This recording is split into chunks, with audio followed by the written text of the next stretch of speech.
अकोले तालुक्याच्या दृष्टीनं हा अत्यंत ऐतिहासिक असा क्षण आहे। या तालुक्याचे कर्तव्यगार आमदार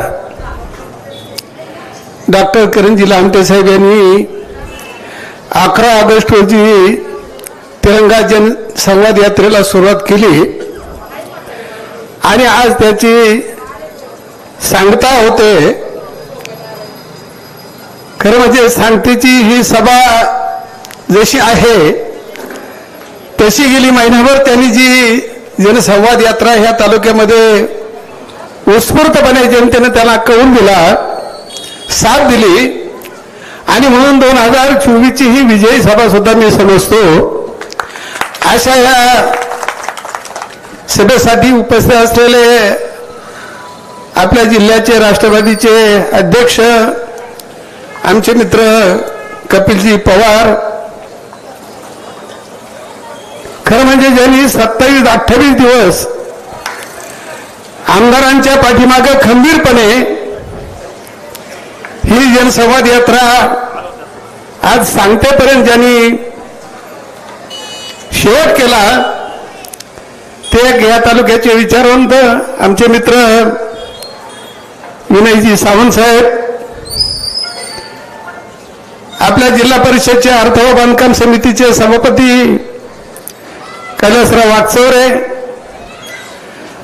आमचे मित्र आणि राष्ट्रवादीचे ज्येष्ठ नेते ॲडव्होकेट वसंतरावजी मनकर, पोपटराव दराडे, आपल्या कारखान्याचे संचालक अशोकराव सचिन, तालुका राष्ट्रवादी काँग्रेसचे अध्यक्ष शरदजी चौधरी, महिला राष्ट्रवादीच्या अध्यक्षा आवरीताई, खरं म्हणजे ज्यांच्या भक्कम पाठिंब्यानं आणि ज्यांच्या ऊर्जेनं आमदार एवढे काम करू शकतायत त्या आमच्या भगिनी पुष्पाताई, लामटेताई, सर्वच राष्ट्रवादीची प्रमुख कार्यकर्ते आज या सांगता सभेसाठी आलेले, अगदी घाटघर पासून तर आमच्या आवाळवाडीपर्यंतची सर्व प्रमुख कार्यकर्ते, माता भगिनी, आमच्या लाडक्या भगिनी, पत्रकार मित्र आणि तरुण मित्रांनो, 11 तारखेपासून सुरू झालेली ही तिरंगा जनसंवाद यात्रा फार काही आम्हाला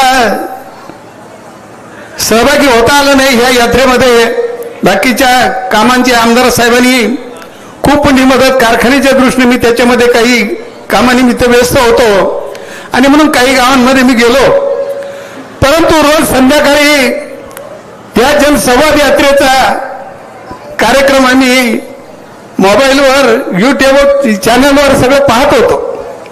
ही आमची सगळी पत्रकार मंडळी, यूट्यूब चॅनलची पत्रकार मंडळी असतील, आमचे वृत्तपत्राचे सगळे आमचे पत्रकार मंडळी असतील, खूप चांगला या संवाद यात्रेचा त्यांनी सगळ्या जनतेला प्रत्येक गावावर त्यांनी त्यांचा कार्यक्रम दाखवण्याचा प्रयत्न केला।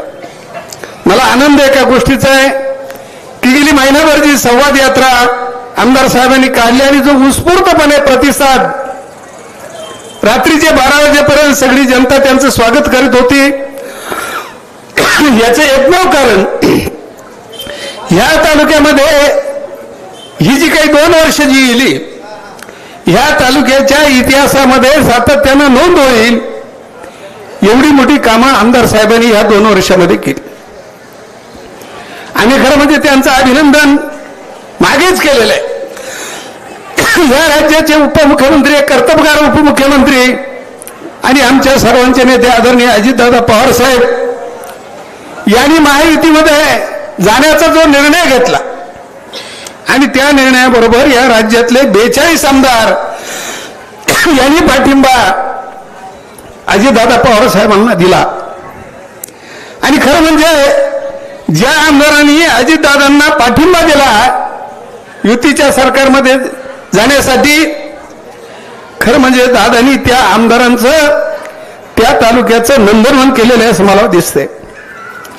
ह्या तालुक्यामध्ये 2300 कोटीची कामं अजितदादांनी ह्या वर्षामध्ये दिली आणि मला आनंद आहे, अभिमान आहे की गेली 40-45 वर्ष राष्ट्रवादी काँग्रेस पक्षाचं फार अगदी येस काँग्रेस पासूनचे आम्ही कार्यकर्ते ह्या पक्षामध्ये आहोत आणि म्हणून गेली 30 वर्ष अजितदादा पवार साहेबांच्या नेतृत्वाखाली या राज्यामध्ये जे काम उभं राहिलंय, प्रामुख्याने ह्या तालुक्यामध्ये जी काही कामं झालीत महत्वाची, ती कामं फक्त अजितदादा पवार साहेब यांच्या नेतृत्वाखाली या तालुक्यामध्ये झालेले.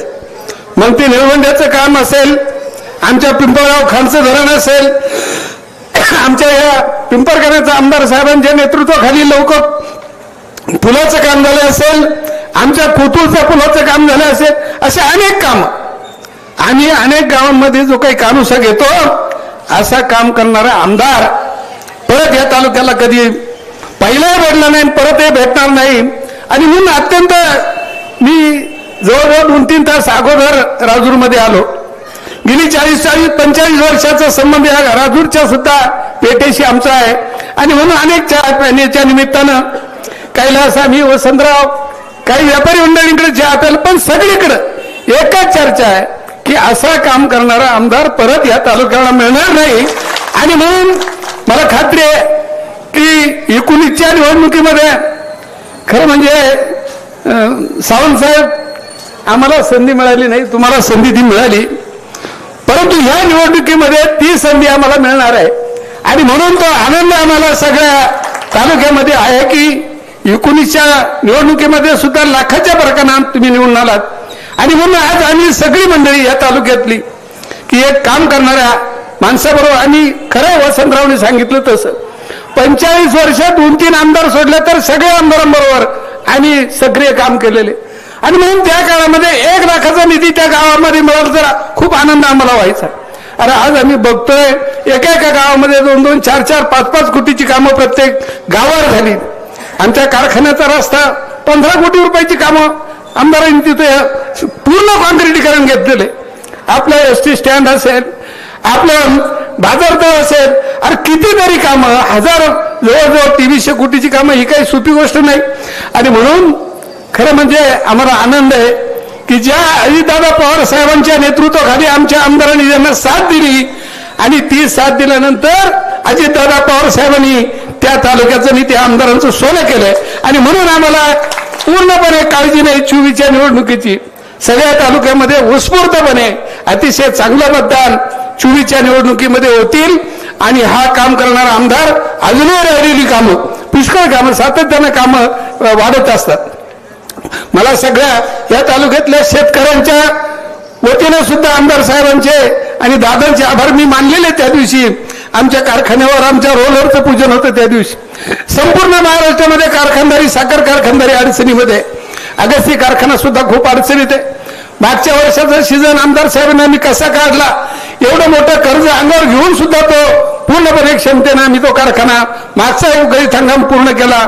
आणि ह्या वर्षीचा गळीत हंगाम पूर्ण होईल का नाही अशी परिस्थिती होती.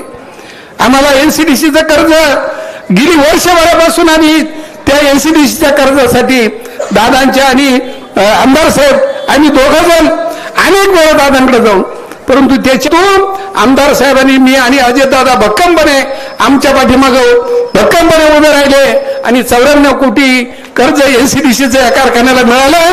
आणि या कारखान्याचा आमचा ऊस उत्पादक असेल, सर्वसामान्य शेतकरी असेल, त्याच्यावर उपजीविका करणारे अनेक लोक त्याच्यावर अवलंबून आहेत. आणि म्हणून असा हा अगस्ती सहकारी साखर कारखाना चालवण्यासाठी सुद्धा आमदार साहेबांनी भक्कमपणे आम्हाला मदत केली. आणि दादांचं तर काय सांगावं, म्हणजे ह्या महाराष्ट्राला इतका कर्तबगार नेता मिळणं शक्य नाही, इतका प्रशासनावर खंबीरपणे मान असणारा असा दुसरा नेता नाही. आणि म्हणून अजितदादा पवार साहेबांच्या नेतृत्वाखाली जो काही राष्ट्रवादी काँग्रेस पक्ष या तालुक्यामध्ये काम करतोय, महाराष्ट्रात काम करतोय आणि नगर जिल्ह्यामध्ये नंबर 1ची मतं, नंबर 1चा आमदार हा अकोला तालुक्यातला राष्ट्रवादी काँग्रेसचा आमदार असेल, हे ह्या जिल्ह्यातला पहिला इथून आम्ही खरी म्हणजे सुरुवात करणार. आणि ह्या जिल्ह्यातली सगळी आमदार एखाद 2 जर पुढे चुकून गेले तरी, परंतु दादांच्या नेतृत्वाखाली आम्ही कोपरगावला गेलतो आणि त्यांनी 3000 कोटीचं आम्ही काम इथे केलेत. असे हजारो कोटीची प्रत्येक तालुक्यामध्ये दादांच्या नेतृत्वाखाली, राष्ट्रवादी काँग्रेस पक्षाच्या नेतृत्वाखाली या युती सरकारच्या माध्यमातून कामं झाले. अरे काय योजना आणाव्या दादांनी, अर्थमंत्री 10 अर्थसंकल्प दादांनी मांडला आणि आमची लाडकी बहीण योजना या महाराष्ट्रामध्ये एवढी लोकप्रिय झाली का जवळजवळ 90% आमच्या भगिनी, आमच्या मायबाप भगिनी प्रत्येक गावामध्ये जिथे जिथे आमदार गेले असतील तिथे सुद्धा जवळजवळ 70% महिलांनी त्यांचं स्वागत केलेलं आहे. आणि म्हणून बाकीची विनयजी जसं म्हटलं तशी निवडणुकीची चिंता नाही, परंतु ह्या तिरंगा जनसन्मान यात्रेच्या निमित्तानं आमदार साहेबांनी गावोगावची ही सन्मान यात्रा काढली. त्याचं मुख्य कारण आहे आपण केलेलं काय काय काम केलंय, काय काम राहिलेलं आहे ते जनतेसह संवाद होतोय, त्याच्यातून ती कामं ते सांगतायत. आणि मग अशा अर्थाने या तालुक्यामध्ये एक अभिनव काम गेल्या 78 वर्ष या भारताला स्वातंत्र्य होऊन झाले. आणि म्हणून ह्या काळामध्ये डॉक्टर किरणजी लामटे साहेबांनी जी काही जनसंवाद यात्रा काढली तिचा समारोप आज इथं होतोय. आपण सगळे प्रमुख कार्यकर्ते ह्या समारोपाला हजर आहात. आणि म्हणून मला 24च्या आमदारकीची खात्री नाही, परंतु जास्तीत जास्त ह्या महाराष्ट्रामध्ये अकोल्याचं रेकॉर्ड झालं पाहिजे एवढं काम करणार आमदार. आणि म्हणून त्या दृष्टीने आपण काम करा एवढीच मी विनंती करतो आणि थांबतो. जय हिंद. भारत माता की, छत्रपती शिवाजी महाराज की, डॉक्टर बाबासाहेब आंबेडकरांचा, आद्य क्रांतिकारक राघोजी ठाकर लक्ष्य ठाकरांचा. आपल्या भारत देशाच्या स्वातंत्र्याला 78 वर्ष पूर्ण झाली आणि या राष्ट्रीय सणाचं औचित्य साधून ही तिरंगा जनसंवाद यात्रा पारनेरच्या हद्दीत असलेलं आभाळवाडी गाव तिथून तर साम्राट घाटघर पर्यंत, रतनगडाच्या पायथ्यापर्यंत, बितंगडाच्या पायथ्यापर्यंत, हरिश्चंद्रगडाचं पेठेच्या वाडीच्या गावापर्यंत, तर इकडे म्हसवंडीपर्यंत ही तिरंगा जनसंवाद यात्रा जाऊन पोहोचली. आतापर्यंत आम्ही 227 गावांना पोहोचलो आणि वाड्यांसह जवळजवळ 275-76 वाडीपाड्याची आम्ही गावं घेतलेत. ही तिरंगा जनसंवाद यात्रा कशासाठी काढली, याच्या आधीही मी प्रजासत्ताक जनसंवाद यात्रा 2018, 2019 आणि 2020 ला काढली होती. त्यावेळेला मी तालुक्याची भौगोलिक परिस्थिती समजून घेत होतो, तालुक्याचे प्रश्न समजून घेत होतो. भारत देशाच्या स्वातंत्र्याला इतके वर्ष झाले त्यावेळेला आम्ही भाष्य करत होतो की शाळा, पाणी, आरोग्य, रस्ते, लाईट अजून हे प्रश्न संपले नाही. आणि आता बारी माझी आली की लोकांनी 2019 ला निवडून दिलं, त्यावेळेला निवडणुकीत मी भाषणं केली. आता त्याचं झालं काय? आणि म्हणून स्वतःच ऑडिट करत मी प्रत्येक गावागावात, प्रत्येक वाडीवाडीत फिरतो. तसाही आधी गेलो होतो, पण या निमित्तानं परत एकदा जाण्याचा माझा प्रयत्न राहिला आणि लोकांनी उदंड प्रतिसाद दिला. लोक सांगत होते की साहेब तुम्हाला फक्त 2च वर्ष भेटली, 1-2 वर्ष करोनात गेले, 1 वर्ष सत्तेच्या बाहेर गेलं. आणि मग एक ठिकाणी पोहोचलो आम्ही संगमनेर, मला वाटलं थोडं पुढारलेलं एका वाडीवर पोहोचलो. खरं तर तिथले पुढारी मंडळी लोक मला येऊन भेटायचे, काही देवळाचे सभा मंडप मागितले, काही ठिकाणी त्यांनी रस्ते मागितले. पण तिथं माझ्या मायमाऊली उठल्या आणि म्हणे आमच्याकडं उन्हाळ्यापासून प्यायला पाणी नाही. तेवढ्यात विनयजी लोकांमध्येच होते, त्यांनी मला आज येऊन कानात सांगितलं की हा ग्रामसेवक इकडे येतच नाही, 2 वर्ष झाला आलाच नाही इकडे. त्या निमित्तानं लगेच ज्याला मी व्हिडिओला फोन लावला, त्या ग्रामसेवकावर कारवाईचं पत्र काढायला लावलं आणि तिथला पाण्याचा प्रश्न सोडवला. इकडे गेलो कळकीला. खरं तर माझे शिक्षक बांधव आंदोलन करतात. 11 विद्यार्थी, 2 शिक्षक आहेत तिथं. थोडं समर्थन करत्यानं ऐकलं तर बरं राहील. तिथली लोक सांगत होते हे 2 शिक्षक आले तर एक रेंज मध्ये राहतो आणि एक शाळेत बसतो. येतात 11 वाजता, जातात 4 वाजता. अंगणवाडी ताई आली तर सांगते की चावी विसरून राहिली, पोरांना तिथं कुठंतरी शिदा खायला घालते, निघून जाते. ग्रामसेवक तिथं येतच नाही.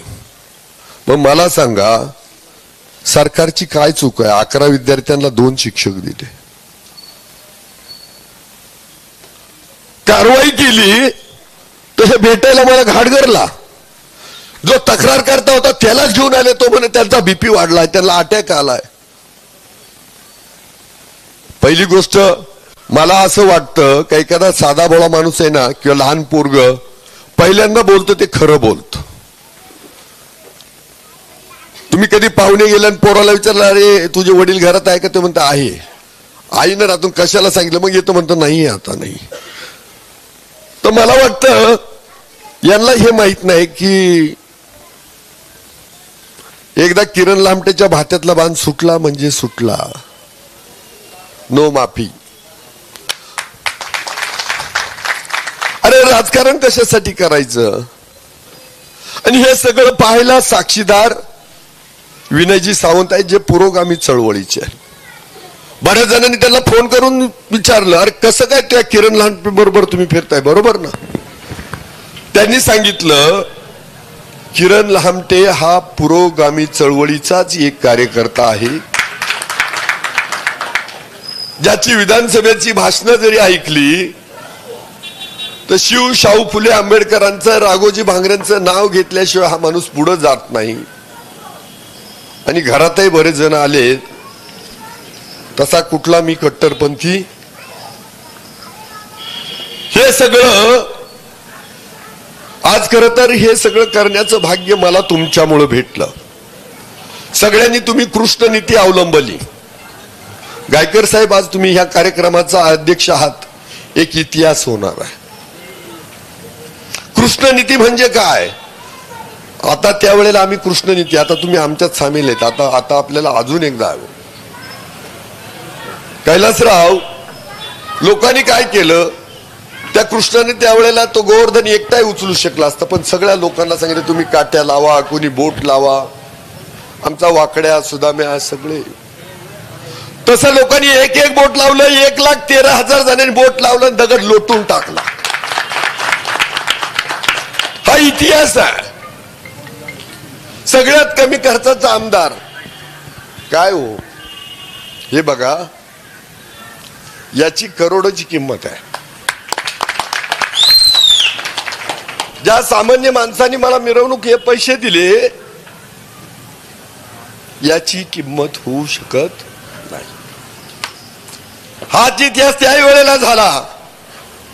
आणि मग ह्या उपकारातून फेडायला पळतोय पळतोय पळतोय पळतोय. रात्रीचं 3ला येऊन झोपलं तरी सकाळी 6ला उठून कामाला लागतोय. घोड्याच्या वाडीला किती वाजता भाषण झालं माझं? मला वाटतं 12 वाजता मी पोचलो. 12:45ला भाषण संपलं. डोंगरगावाचं भाषण 12 वाजता विनयजींचं संपलं. मी म्हटलं आता मी बोलत नाही. लोक म्हणे बोला. 12:30ला भाषण संपलं. 1:30-2ला जेवण झाले. 2:30ला झोपलो. परत 5:30-6ला उठून सुरू झालं. त्या घोड्याच्या वाडीचा एक कोणतरी नौकरदार होता. साहेब, विकासाचा सूर्य आमच्या वाडीत 12 वाजता रात्री उगवला म्हणे. मला भरून आलं. त्यांना मी मुख्यमंत्री सडक मधून 7 किलोमीटरचा रस्ता देऊन टाकला. आमचे सरपंच आले तिथं. सरपंच उठाव ते आले खैरदऱ्यातून. त्यांनी मागितला होता माझ्याकडे सभा मंडप. मी सभा मंडप तर दिला, पण 5 किलोमीटरचा कॉन्क्रीटचा रस्ता देऊन टाकला. तिथं रस्ताच नाही होत्या गावाला. लोकांना ते भेटतात का नाही ते पण त्यांना माहित नसेल ना कदाचित. चिखलातून एवढं जात आहे, नुसता दिला नाही काम चालू होणार आहे. नाही तर पहिले आपल्याकडे प्रथा होती इलेक्शन आलं का खडी टाकायची, संपलं का उचलून न्यायचं. बरोबर आहे नंदुशेठ? म्हणजे मला मी कमी आलो, तुमच्या तालमीत नव्हतोच मी. बरं झालं नव्हतो. मग एक जर त्या घरचं कुत्र मला चावलं असतं तर मी पण तसंच वागलो.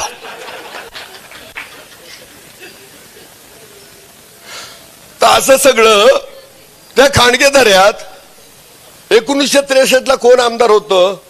बीके दादा देशमुख. बीके दादा देशमुख ज्या वेळेला आमदार होते, तिथले एक मला वाटतं गुरुजी येते, खांडगे गुरुजी, ते आणि त्यांचे सहकारी आले राजूरला. मला वाटतं कोठे बुद्रुकला गेले, तिथून एसटीला बसले, संगमनेरला आले, संगमनेरहून एसटीला बसले, राजूरला आले. 4 जण होते. गुरुजींचं वय 90-92 आहे. त्यांनी सांगितलं की आम्ही बीके दादाच्या इथं कागद घेतला, तिथं वरखडला, सह्या करून 4 जणांनी दिल्या, पण बीके दादांना काही जास्त आयुष्य लाभलं नाही. त्यानंतर जेवढे आमदार आहेत तेवढ्या आमदारांना आम्ही अर्ज पाठपुरावा, पण 60 वर्ष कुणी रस्ता दिला? तो 7 किलोमीटरचा रस्ता ह्या किरण लामटेने त्या खांडगेदाराला दिला. मग मला कळालं का 10:30 वाजता त्या माता माऊल्या माझी मिरवणूक काढत होत्या, लेझिम का खेळत होत्या. अरे काय, आता मला एक सांगा, कौटवाडीला एसटी आधी जाऊ शकली असती? किती मिनिटात आहे पूर्व कौटवाडी? 15 मिनिटं. किरण लामटेनं पुरुषवाडीला एसटी दिली, कौटवाडीलाही दिली.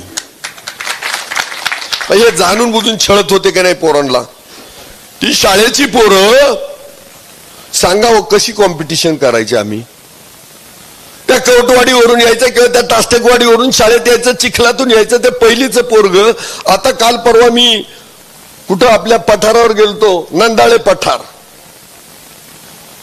3-3.5 किलोमीटर, अंगणवाडी सुद्धा नाही तिथं. त्या पोरांनी कसं यायचं शाळेला? अंगणवाडीला येतात नाही. पहिलीचं पोरग चालत चालत 3.5 किलोमीटर खाली येत आणि वर जात. मला सांगा हो, जगाशी स्पर्धा कशी करायची त्या पोरांनी? आपण काय करतो, डोंगरीचा दाखला द्या. डोंगरीचा अर्थच तो आहे का हे दऱ्याखोऱ्यात जे राहतात त्यांना ते मार्क भेटावे? पण आपण हुशार. माझं पोरग जातं इंग्लिश मिडियमला, मी म्हणतो द्या डोंगरीचा दाखला त्याला. तर तिथे गेलो, त्याही लोकांना रस्ता देऊन टाकला. नंदाळे पठारला रस्ता मंजूर. मी त्यांना सांगितलं तुमचा रस्ता नाही केला तर मतं मागायला नाही येणार. ज्या गावात काम नाही त्या गावात मतं मागायला नाही जाणार. तसं जाणार पण मतं मागायला नाही जाणार. राजूरला तर काय खैरातच आहे, पण ते काय त्यांना ना, राजूरकरांचा असं आहे, विकास झाला काही नाही झाला काही, म्हणजे आनंद व्यक्त करायचा तर कसा करायचा, म्हणजे चला हरकत नाही. पिंपरकण्याचा पूल 17-18 वर्ष. और काय विरोधक काय माणसं आहेत बघा. एका बाजूला किरण लामटेचा फोटो, त्याचे डोळे काढले त्याच्या. और मला म्हटलं, मला तिथं संभाजीराजेच आठवले म्हटलं. म्हणजे किती विचित्र असतील, कसं कसं. अरे अवघड रे.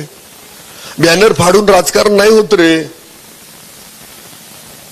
हा नालायकपणा यांच्यात तंतोतंत भरलाय. हे पुतळ्यांचे विटंबना करणारे हेच आहेत नालायक. हा समाज जागा झालाय, पण म्हणजे हा समाज जागा झालाय. ही कृपा सगळी त्या राघोजी भांगरेंची आहे. ते 18व्या शतकामध्ये त्या राघोजींनी बंड केलं. हे खरं सांगायला आलोय मी तुम्हाला. किती 2300 कोटी सांगून झालं या लोकांनी. बसस्थानक केलं, MIDC होणार. आता हे पापी म्हणतात तिकडच का इकडं का नाही होत. मला एक सांगा, MIDCला जागा किती लागते? 800,000 एकर जागा आहे का इथं?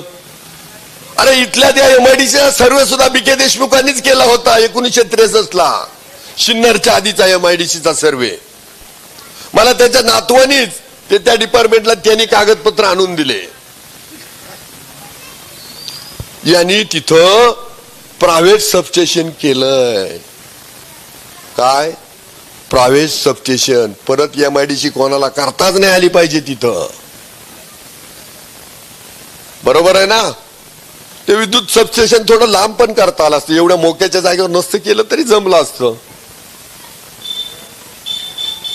म्हणून ती MIDC आपण तिथं करतो. तिथं सरकारी जागा आहे, तिथं पण प्रश्न उपस्थित. आता पाण्याचं काय होणार? म्हणजे आता लोकांमध्ये लगेच मुळ्याचं पाणी पेटवायला सुरुवात. कारखाना आला, मुळ्याचं पाणी पेटवायचं.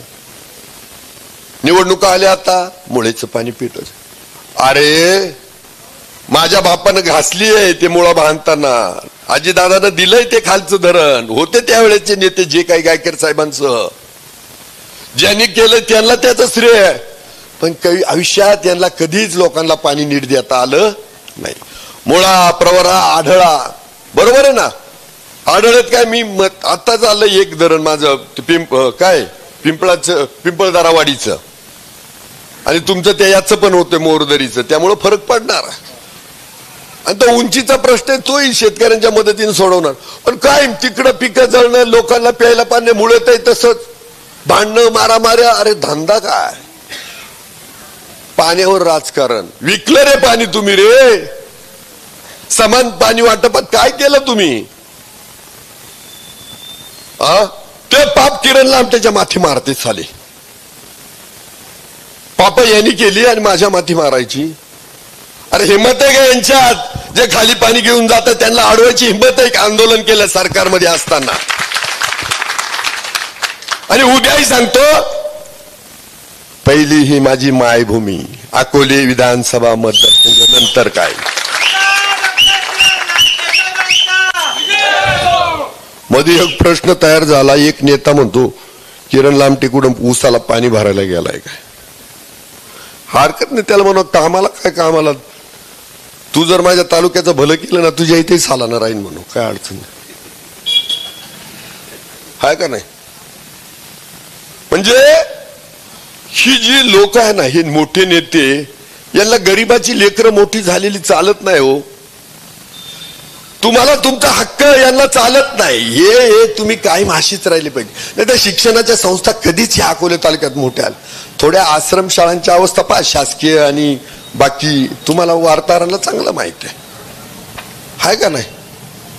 पहिलीला 3 पोरं. बोलायचं नाही त्याच्यावर का? बोलायचं, बोला ना. मला वाटलं बोलायचं नाही, का नाही बोलायचं. अरे बाबासाहेबांनी अधिकार दिलाय आम्हाला. बर बर, थँक्यू. म्हणजे तू बोलायला सांगतोय, मला वाटलं असं असं काय करतो. बोला. हा बोलतो शांतात. परिस्थिती आश्रमशाळांची कशी आहे, कॉलेजांची कशी आहे, ते पोरं कशी येतात. अरे आश्रमशाळांमध्ये जर तुम्ही कोंडवाडे काढून ठेवलेत रे. मी अशी एक शाळा पाहिली, सांगितल्यावर परत यांना वाईट वाटतं. इकडून 8वीचा वर्ग शेवटपर्यंत, तिकडून 9वीचा वर्ग. शेवटच्या पोराला काही कळायचंच नाही कुठल्या वर्गात आहे काय नाही. साहेबांची शाळा होती, आता सुधारली थोडी. अशी सगळी, म्हणजे ज्या बाबासाहेबांनी आपल्याला शिक्षणाचा अधिकार दिला, ज्या स्वातंत्र्यासाठी हे सगळे स्वातंत्र्य सेनानी, पहिलं खरं तर हे बघा, पहिलं बंड केलं राघोजी भांगरेंनी, दुसरं बंड कोणी केलं? वासुदेव बळवंत फडकेंनी. पण आपण एवढे डेंजर ना, तो वासुदेव बळवंत फडके कधी म्हटले का मला आद्य क्रांतिकारक म्हणा? उमाजी नाईक कधी म्हटले मला आदि क्रांतिकारक म्हणा? आपण काय म्हणतो, आद्य क्रांतिकारक आहे राघोजी भांगरे आहे. उमाजी नाईकांचं बंड पण महत्वाचं आहे आणि वासुदेव बळवंत फडकेंचं बंड पण महत्वाचं आहे. भगतसिंग, सुखदेव, राजगुरू कशासाठी फाशीवरती गेले? उमदी पोरं अरे ह्या स्वराज्यासाठी अर्पण केली. आताची पोरं काय करतात थोडं बघा, द्या पोरांवर लक्ष. त्यावेळेला त्यांच्या आई बापांनी देशासाठी हे पोरं दिले. काय होता त्यांच्या जीवनाचा मकसद, काय होता, हेतू काय होता? अरे जेव्हा फाशीवर गेले ना, तर त्यांचं बलिदान, त्याला माहिती, या बलिदानातून भारत देश स्वतंत्र होणार आहे, ही मायभूमी स्वतंत्र होणार आहे. लावू द्या. शेवटची इच्छा व्यक्त केली का ह्या मायभूमीची कपाळाला माती लावू द्या आणि भारत माता की जय म्हणू द्या. आता आपण भारत माता की जय सहज म्हणतो, झेंडे घेऊन फिरतो. त्यावेळेला तशी नव्हती ना परिस्थिती. चाफेकर बंधूंना विसरून चालणार नाही. जालियनवाला बाग हत्याकांड तर बिलकुल विसरून चालणार आहे. गेले कधी अमृतसरला? तर अमृतसरचं मंदिर पहा, पण जालियनवाला बाग हत्याकांड जिथं झालंय, जे ठिकाण जिथं रक्ताच्या आजही त्या मातीला लाल रंग आहे, द्या भेट तिथं. त्या गोळ्यांचे निशाण पहा, जा त्या विहिरीजवळ आजही किंकाळ्या येतात. नाही सहन होत, नाही सहन होत. आणि ज्या वेळेला आपण त्या गॅलरीमध्ये जातो, तिथं पाहतो इतिहास, तो काळा इतिहास पाहतो, ज्या भारतीय स्वातंत्र्य क्रांतिकारकानं त्या जनरल डायलला गोळ्या घातल्या, तिथं आपोआप आपण नतमस्तक होतो आणि म्हणतो भारत माता की जय. अरे हा इतिहास आहे. 9 ऑगस्ट जसा जागतिक आदिवासी दिन आहे तसा 9 ऑगस्ट क्रांती दिन आहे. 9 ऑगस्ट 1942 जी क्रांती भारताने केली, पण त्याच्या आदल्या दिवशी काय झालं होतं, सगळे क्रांतिकारक जेलमध्ये टाकले होते. गावागावातले क्रांतिकारक उचलले, इंग्रजांनी जेलमध्ये टाकले, डांबून ठेवले आणि एक संदेश दिला, हे भारतीयांनो, तुम्ही जर आमच्या विरोधात जर आवाज उठवाल, जसं आपल्याकडे पहिलं व्हायचं, तर तुम्हाला चिरडून मारू, तुमचं दमन करू, तुम्ही क्रांती करू शकत नाही आणि आमची सत्ता तुम्ही माळू शकत नाही. पण झालं मात्र उलट. बाबासाहेबांच्या भाषेत सांगायचं तर आम्ही सारे भारतीय, त्याच वेळेचे सर्व भारतीय रस्त्यावर उतरले आणि गांधीजींच्या नेतृत्वाखाली चले जावची इंग्रजांना घोषणा दिली. 15 ऑगस्ट 1947 भारत स्वतंत्र झाला. बाबासाहेबांनी घटना लिहिली. 26 जानेवारी 1950 घटना देत चालली. हे मी का सांगतोय, दलित आणि आदिवासींवरती अनंत उपकार आहेत बाबासाहेबांचे, सगळ्या देशावर उपकार आहेत. दलित आदिवासींना संविधानिक आरक्षण दिलं म्हणून धनगर समाजाचा लढा जो 1976 चालू झाला होता, तो 48 वर्षानंतर 2024 आपण जिंकलो. इथं बसलेले जे कोण असतील आरक्षणाचा फायदा घेत आहे त्यांनी थोडा विचार करा की जर बाबासाहेबांनी आपल्याला आरक्षण दिलं नसतं तर आपली अवस्था काय असते. आणि बाकीच्यांसाठी त्यावेळेला खरं तर मताचा अधिकार देताना ठरत होतं काय की काही ठराविक लोकांना, काही शिकलेल्या लोकांना मतदानाचा अधिकार देऊ, काही जमीनदारांना मतदानाचा अधिकार देऊ, काही उद्योगपतींना मतदानाचा अधिकार देऊ, काही श्रीमंतांना मतदानाचा अधिकार देऊ. तसं जर झालं असतं तर आज किरण लामटे आमदार झाला नसता आणि तुम्हालाही कोणी विचारायला आलं. त्या बाबासाहेबांनी आपल्याला मताचा अधिकार दिला, त्यावेळेला हे बाकीचे म्हणायचे काय रे देश घडवायचा, यांनी जर मतं विकली तर काय होईल, यांनी जर देशाला नीट त्या मताचा उपयोग नाही केला तर याला कळन का. त्यामुळे त्यावेळेला आदिवासी जंगलातले लोक तर कोणीच आणू शकलं नसतं. हा इतिहास आहे. इतिहास खरा प्रत्येकाला माहित पाहिजे. आपल्याला नुसता मताचा अधिकार आहे, जायचं द्यायचं. इथल्या अकोल्यातली लोक चांगले विकत नाही, पण जे विकतात ना त्यांच्यासारखा पापी कोणीच नाही. मला एक सांगा हो, मतदान तुम्ही दान केलं तर अशी अपेक्षा करता का याची पावती दिली पाहिजे किंवा पेटी टाकलं तर गुप्त दान करता ना, म्हणून पेटी टाकता ना तुम्ही, किंवा आता बटन दाबून टाकता. तुम्ही जर त्या मताचा पैसा घेणार असाल ना तर जो पैसा घेतो त्याच्या इतका हरामी दुसरा कोणीच नाही.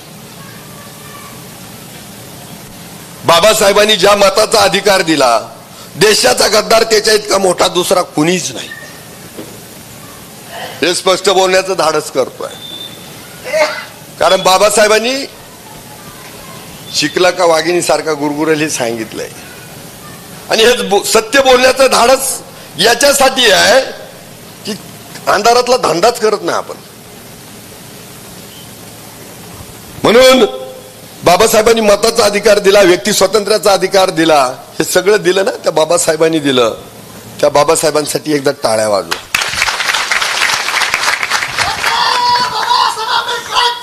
विजय.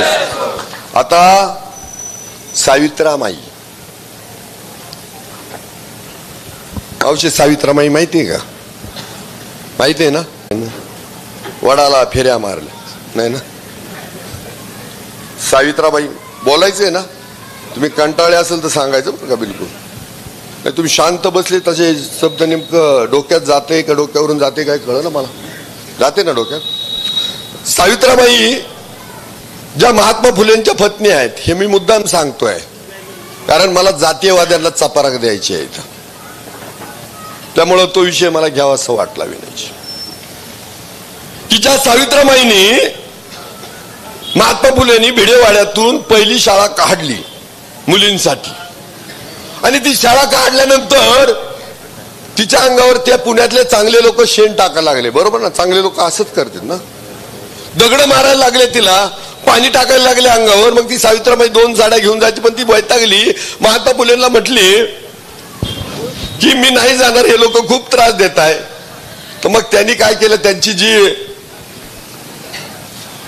त्यांच्या मित्राची मुलगी, महात्मा ज्योतिराव फुलांच्या मित्राची मुलगी फातिमा शेख, त्या फातिमानीच म्हटलं की मी सावित्रीबाईंची साथ देणार, आणि ती सुरू झाली जायला, ती साथ देऊ लागली, ती पण शिकली, ती पण शिकवायला लागली. तर तिच्या सासऱ्याच्या घरातले कर्मठ लोक होते, ते म्हणायला लागले आपली बुरक्याची संस्कृती आहे, तू अजिबात त्या सावित्री बरोबर जायचं आणि मुलींना तर बिलकुल शिकवायचं नाही महिलांना. त्या सावित्रीनं काय केलं, तुम्ही असतं तर काय केलं असतं, बरं ठीक आहे म्हटले असते, आहे ना, आपण मार्ग बदलू, नाही जात. पण त्या सावित्रीबाईला साथ द्यायची त्या फातिमा शेखनं नाही सोडलं. ती म्हटली एक वेळेला मी सासर सोडील पण सावित्रीबाईची साथ सोडणार नाही. अरे वाजवा ना टाळा तिच्यासाठी. आणि आपलं काय माड केली, हिंदू मुस्लिम अमका धमका. अरे काय आहे, मला एक सांगा, छत्रपती शिवरायांनी सगळ्यांना मावळ्यांना एकत्र घेऊन स्वराज्य निर्माण केलं. राघोजी भांगरेंनी तसंच केलं. दलित आहेत त्याच्यामध्ये, बाकीचे आहेत. भारताच्या स्वातंत्र्यात कितीतरी क्रांतिकारक मुस्लिम आहेत, बाकीच्या समाजाचे आहेत, कोणीच कमी नाही. आणि तुम्ही मात्र हा भारत जाती जाती विखुरण्यात दंग झाले साल्याहो. तुमच्या स्वार्थासाठी, तुमच्या राजकारणासाठी थू आहे तुमच्यावर. मला एक सांगा, त्या भारतामध्ये काय 135, 40, 45 कोटी जनता आहे. आपणही सगळ्यांनी हातभार लावलाय त्याला, है ना. मग रेकॉर्ड तोडला आपण काही साधी माणसं आहेत. मग एक सांगा मला, ही लोक ह्या भारत देश सोडून जाणार आहेत का? नाही जाणार ना. पण या सगळ्यांना एकत्र राहून हा भारत देश सुखात समाधानात ठेवायचा आहे, तर आपण काय केलं पाहिजे? सगळ्यांनी गुन्ह्या गोविंदात आणलं पाहिजे ना. संदलय सारखं आहे, बाबासाहेबांची मिरवणूक सारखी आहे, आदिवासी दिन सारखा, रामनवमी पण सारखी आहे, बाबा सगळंच सारखं आहे. आपलं एकमेकांच्या सणाचा आनंद घेऊ. अरे असा देशच नाही, 3 ऋतू लाभले, एवढ्या जाती जमातीचे लोक एकत्र, एवढे उत्सव असं कुठंच नाही. जपारे ह्या सगळ्याला हेच सांगायला, मत मागायला कोण आलोय? पटलं तर घ्या, नाही तर सोडून द्या. विनयजींनी माफी मागितली, मी नाही मागणार. टोचू द्या, थोडस असं टोचू द्या. शाळेत असताना आपण म्हणायचो भारत माझा देश आहे, सारे भारतीय माझे बांधव आहे, माझं माझ्या देशावर प्रेम आहे. जर भारत माझा देश आहे तर महाराष्ट्र माझा आहे, महाराष्ट्र माझा आहे तर तालुका माझा आहे, तालुका माझा आहे, आहे राजूरगाव माझा आहे, इथं बसलेली लोक माझी आहे, शाळा माझी आहे, मंदिरं माझी आहेत, घरं माझी आहेत, नदी माझी आहे, डोंगर माझे आहेत. असं जर माझेपणाची भावना आली तर मी रस्ते खंदील काय? नाही खाणार. एकमेकाशी मारामाऱ्या करतील काय? नाही करणार. कचरा उचलून गल्लीत टाकन काय? हा, ट्रॅक्टर नाही आला मग द्या खालीच टाकून. घाण झाली गावभर का म्हणायचं काय? ते ग्रामपंचायत वाले उचलतच नाही, म्हणजे घाण आपण करायची उचलायची ग्रामपंचायत वाल्यांनी. काय येईल आज? असंच आहे. अरे आपली स्वतःची घाण कमीत कमी ओला कचरा, सुका कचरा बाजूला करा. हुशार आहे आपण. अकोल्याच्या स्टँडला गेलो का तिथले शेंगदाणे मस्त आहेत ना, खाल्यावर तिथले शेंगदाणे खातून कागद घरी घेऊन येतो का डस्टबिन मध्ये टाकतो. तिथेच आहे ना सचिन. अरे काय रे, ते शाळेचे पोरं एवढे हुशार आहेत की डस्टबिन मध्ये कचरा टाकतात, एवढं चांगलं बोलतात. मला त्या पोरांकडे, मग मी त्या पोरांचं एक भाषण ऐकलं. आता त्या भाषणाने मी समारोप करणार आहे, जास्त बोलणार नाही, पण ते भाषण थोडस डोक्यात घ्या. ते भाषण असं आहे, काय झालं मला लहानपणी ना गायकर साहेब, वकील साहेब, अशोकराव, मला वाटायचं की आपण मिलिटरीत जावं. खरा मी पोलीस अधिकारी व्हायला लागला होतो, पण उंची नाही तेवढी ना खरा.